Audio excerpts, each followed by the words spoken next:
प्रिय विद्यार्थियों, डिजिलेशंस ऑफ नवांकुर में लगातार एक बार फिर आपका स्वागत है। क्लास 11 कॉमर्स के लिए मैं आपको व्यावसायिक अर्थशास्त्र विषय के कुछ और टॉपिक लेकर आया हूं। इन्हें आप सभी ध्यान से समझने का प्रयास करें। मैं आपको बताना चाहता हूं कि सांख्यिकी को समझने के लिए आप क्रम से अध्ययन लगातार करते रहें। हम अध्याय 2 से अध्याय आने वाले सभी अध्यायों में सांख्यिकी का जो अध्ययन करने वाले हैं उनका आप क्रम से अध्ययन करेंगे, तभी आपको सांख्यिकी अच्छे से समझ में आ सकेगी। तो मैं ये कहना चाहता हूं कि हम अध्याय 3 जो वीडियो देख रहे हैं उसको समझने का प्रयास कर रहे हैं, वो 2 पर भी निर्भर है। अध्याय 2 में हमने पढ़ा था और इस अध्याय 3 के पार्ट 1 में जो हमने पढ़ा था उसी के आधार पर हम आज पार्ट 2 पढ़ने वाले हैं, समंकों का संकलन। देखिए, समंकों के प्रकार के बारे में आपने पार्ट 1 में पढ़ा है। समंक क्या होते हैं, उनके प्रकार, उनके स्रोत क्या होते हैं। अब इस पार्ट में हम समंकों के संकलन को पढ़ने वाले हैं।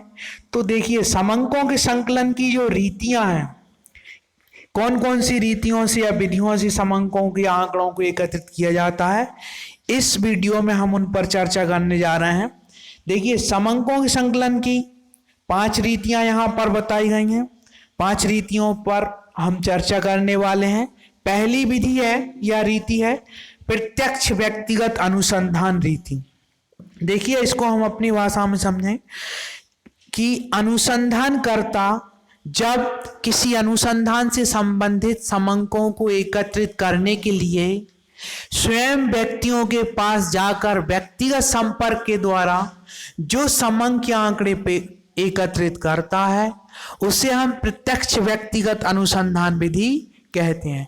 उदाहरण के लिए, यदि किसी क्लास से संबंधित आंकड़ों को एकत्रित करना है अनुसंधानकर्ता को, तो वह उस क्लास में जाकर प्रत्येक विद्यार्थी से व्यक्तिगत संपर्क से जानकारी प्राप्त यदि करता है तो इस विधि को हम प्रत्यक्ष व्यक्तिगत अनुसंधान विधि मानते हैं। नंबर 2, किसी क्षेत्र या गांव में अनुसंधानकर्ता जाकर प्रत्यक्ष संपर्क से जो जानकारी प्राप्त करेगा उसे भी हम प्रत्यक्ष व्यक्तिगत अनुसंधान विधि ही कहेंगे। ये 2 उदाहरण है। अब नंबर 2 है अप्रत्यक्ष या मौखिक अनुसंधान। इस विधि में क्या करता है अनुसंधानकर्ता? स्वयं व्यक्तिगत संपर्क नहीं करता बल्कि अन्य व्यक्तियों से मौखिक रूप से जानकारी या समंक एकत्रित कर लेता है। वह स्वयं नहीं जाता, इसलिए उसका समय और श्रम दोनों की बचत होती है, धन की भी बचत होती है। तो इसको प्रत्यक्ष अप्रत्यक्ष मौखिक अनुसंधान विधि कहते हैं। वही उदाहरण क्लास का फिर दूसरा उदाहरण है कि यदि कोई अनुसंधान करता क्लास के बच्चों से कुछ जानकारी प्राप्त या आंकड़े प्राप्त करना चाहता है तो वह प्रत्येक छात्र के पास ना जाकर यदि क्लास टीचर के पास या संस्था प्रमुख के पास जाकर सभी बच्चों की जानकारी यदि प्राप्त करता है मौखिक रूप से, तो इसको अप्रत्यक्ष मौखिक अनुसंधान विधि कहेंगे। नंबर 3 है संवाददाताओं से सूचनाएं प्राप्त करना। यह भी अनुसंधान की या अनुसंधान के लिए समंकों के संकलन की तीसरी रीति है। इस रीति में क्या होता है कि अनुसंधानकर्ता संवाददाताओं की नियुक्ति कर देता है अनुसंधान के क्षेत्र में और समय समय पर उनसे सूचनाएं प्राप्त करता रहता है। तो उसे संवाददाताओं से सूचना प्राप्त करने की विधि कहते हैं। जिस प्रकार से न्यूज रिपोर्टर आपने देखे होंगे, हर क्षेत्र में एक विशेष न्यूज चैनल के न्यूज रिपोर्टर होते हैं और वो समय समय पर प्रतिदिन अपनी सभी क्षेत्रीय सूचनाओं को केंद्रीय संगठन में भेजते रहते हैं प्रकाशन के लिए।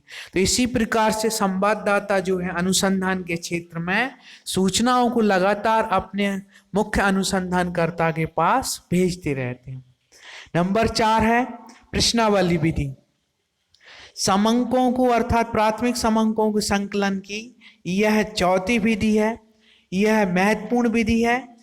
देखिए, प्रश्नावली विधि के अंतर्गत अनुसंधानकर्ता अपने अनुसंधान से संबंधित प्रश्नों की एक सूची या प्रश्नावली तैयार करता है। प्रश्नावली सरल एवं स्पष्ट होनी चाहिए क्योंकि यह संबंधित व्यक्तियों को समझ में आनी चाहिए। और प्रश्नावली विधि का प्रयोग शिक्षित क्षेत्रों में ही, शिक्षित व्यक्तियों के क्षेत्र में ही किया जा सकता है क्योंकि इसमें अनुसंधानकर्ता स्वयं नहीं जाता, यह प्रश्नों की सूची डाक के माध्यम से या किसी अन्य माध्यम से भेज देता है और सूचना देने वाले उसके उत्तर सूचियों प्रश्नावली में भरकर वापस अनुसंधानकर्ता को भेज देते हैं। तो यह चौथी विधि है। अब पांचवी विधि है सूचकों द्वारा अनुसूचियां भरा जाना। क्या होता है, अनुसंधानकर्ता क्या करता है, कभी कभी सूचकों की जो नियुक्ति करता है अनुसंधान के क्षेत्र में, वे अनुसंधानकर्ता के लिए कार्य करते हैं, सूचना एकत्रित करते हैं। अर्थात वे अनुसंधान के क्षेत्र में व्यक्तिगत रूप से तो जाते हैं, संपर्क करते हैं, लेकिन वे